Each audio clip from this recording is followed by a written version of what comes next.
Ladies and gentlemen, if you guys didn't already know, about a week ago I made a version covering the full story of Russell Adler, the new protagonist within the Black Ops series. I say new because essentially he's the protagonist within Cold War, whereas in the other games it was Alex Mason and Frank Woods. And his story is cool because it's new to the Black Ops series, but intertwined with these other characters. We're going to see that more and more today. But with Season 1 being added into the game, they added in a new antagonist, the mustard to Russell Adler's ketchup, and that of course would be Stitch. Now, Stitch is a super interesting character, and when I started to put this video together, I thought, you know what, he's gonna have an interesting backstory, but lo and behold, after I did my research and pieced this video together, I now think Stitch actually probably has the coolest story out of any new character. So take away your Ghost, take away your Gaz, your Captain Price, the Frank Woods, those type of characters, but any of these new characters who they add in, I truly believe that this character has the coolest backstory. It involves Black Ops 1, it involves Black Ops Cold War. It also involves Modern Warfare 2, a game that is not totally in this Call of Duty universe, which don't worry, we'll dive into. But also, his story contains so much of real world history that it is just so cool, and that is what we're going to be going over today. We're diving into Stitch, and ladies and gentlemen, this is the full story of Vikhor Kuzmin, aka Stitch. August 14th, 1938, in Moscow, Russia, Stitch, aka Vikhor Kuzmin, is born. He was born right at the cusp of World War II, and growing up in Soviet Russia, he was immediately recognized as a promising student and a very bright child. He graduated from the Mandelev Institute of Chemical Technology's Facility of Technology of Organic Substances and Pharmaceutical Chemistry. Yes, the name of it is that long, in the year 1959. Apparently, the Russians don't know how to name their schools short names like Harvard. But anyway, the important part and the big takeaway from there is he graduated school as a chemist in the year 1959. Now, at this point, as one of the division's top undergraduate students, he was basically given essentially an internship by the KGB Operations and Technology Directorate to work within something known as Laboratory 12 Research and Development Facility.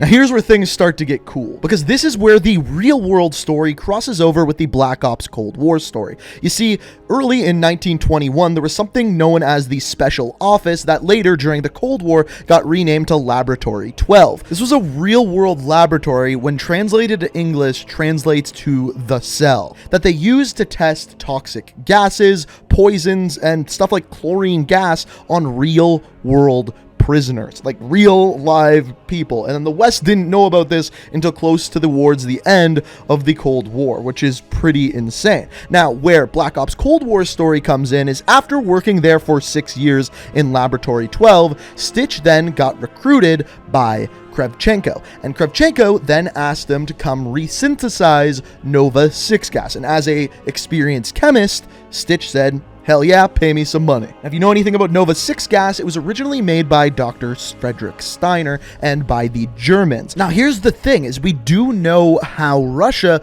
got their hands on Nova 6 gas in the mission called Project Nova that takes place in Black Ops 1, but really takes place during World War II. You play with Reznov in this mission, and you find out how he eventually got captured and thrown in Vorkuta. Essentially, with Dragovich and Kravchenko, you go to this boat where Nova 6 gas is being stored, and, well, you kind of find out what it does. He should have died in Berlin.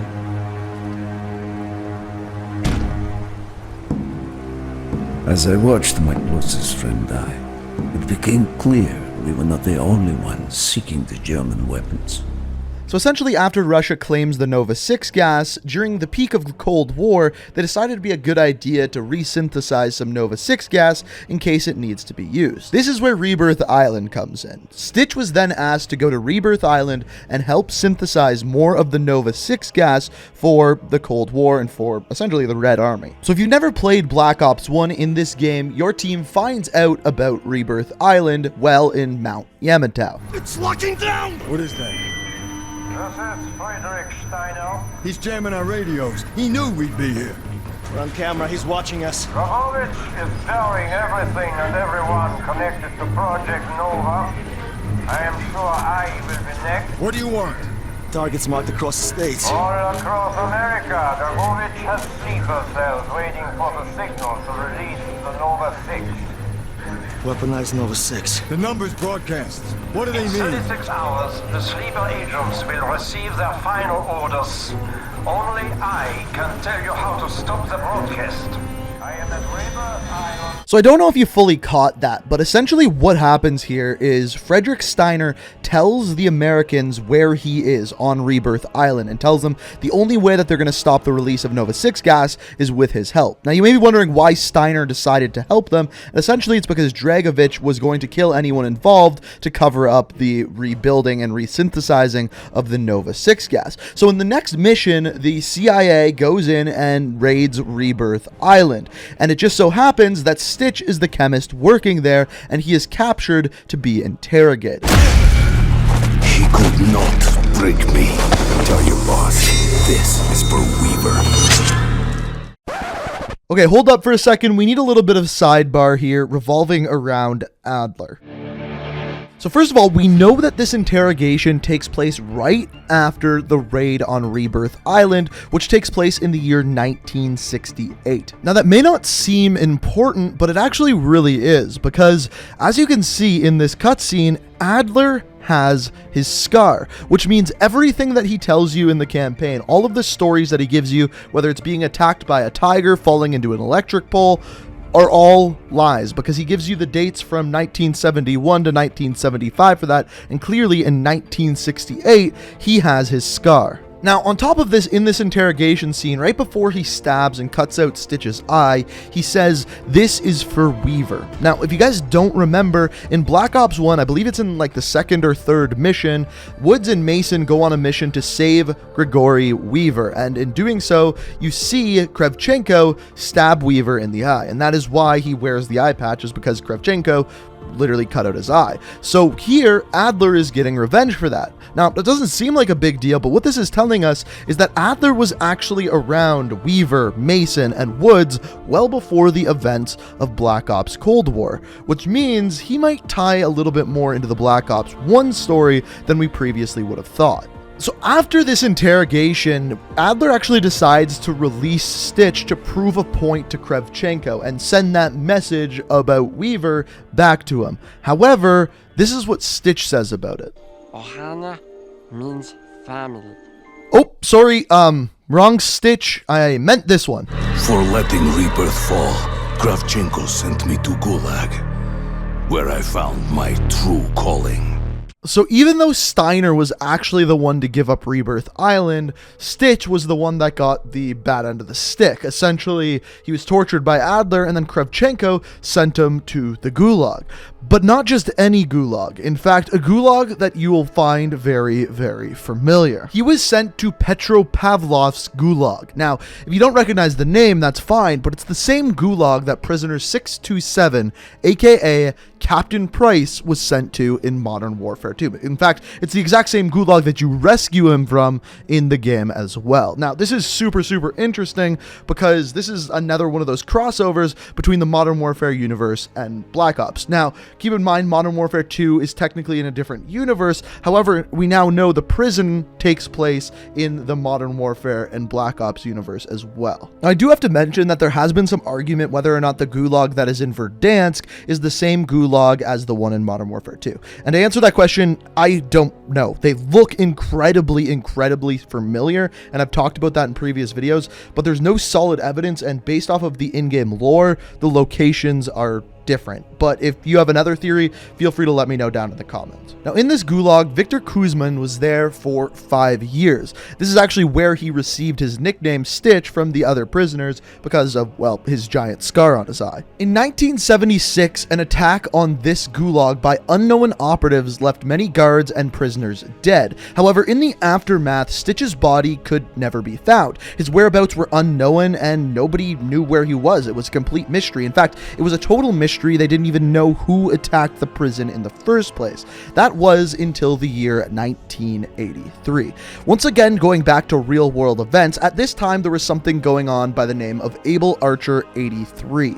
Essentially what this was a war game going on by NATO to kind of pretend like they were fighting against Russia. However, Russia thought that this was an actual attack on them, and it was nearly a nuclear catastrophe. Now, at this time, but in Black Ops Cold War, like in the actual game, not in real life, at this time, someone raided a giant nuclear silo. Now, there's no proof of this, but I actually believe it's the nuclear silo that is in the 2v2 map that was just added to the game. I have no proof of that whatsoever, but that's my best guess. Now, in 83, after this nuclear silo was attacked, Adler was in charge of doing the investigation on it, and what he found was Perseus was responsible, and he found evidence that Stitch was also involved. Shortly after this time, Stitch mounted a deadly assault on the CIA safe house, in which he left a note behind for Adler telling him to go to the New Jersey Mall. And when Adler got there alongside some other associates,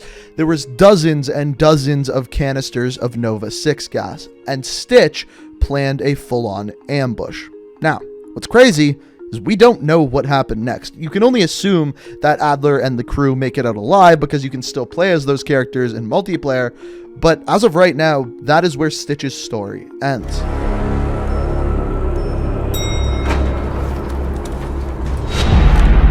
Kill the rest. Adler is mine.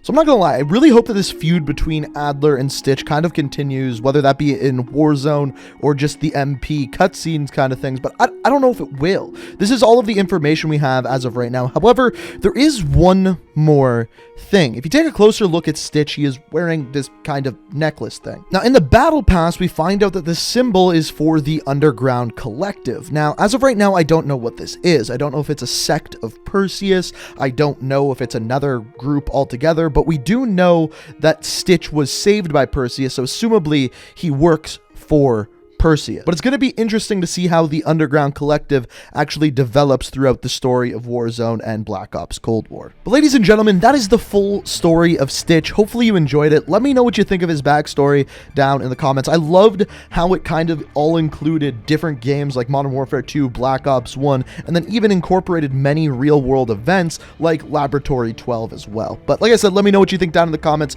If you enjoyed it, it's always appreciated. If you hit that like button, it shows me that you want to see more story videos like this one. And as always, if you like what you see here, want to stay up to date on all my videos, we're getting so close to 1 million subscribers. We are less than 6,000 subs away. So if you want to be a part of that, be sure to hit that subscribe button, and I would love to hit that before the end of the year. But as always, I hope you enjoyed the video. Thank you so much for watching, and until next time, peace out.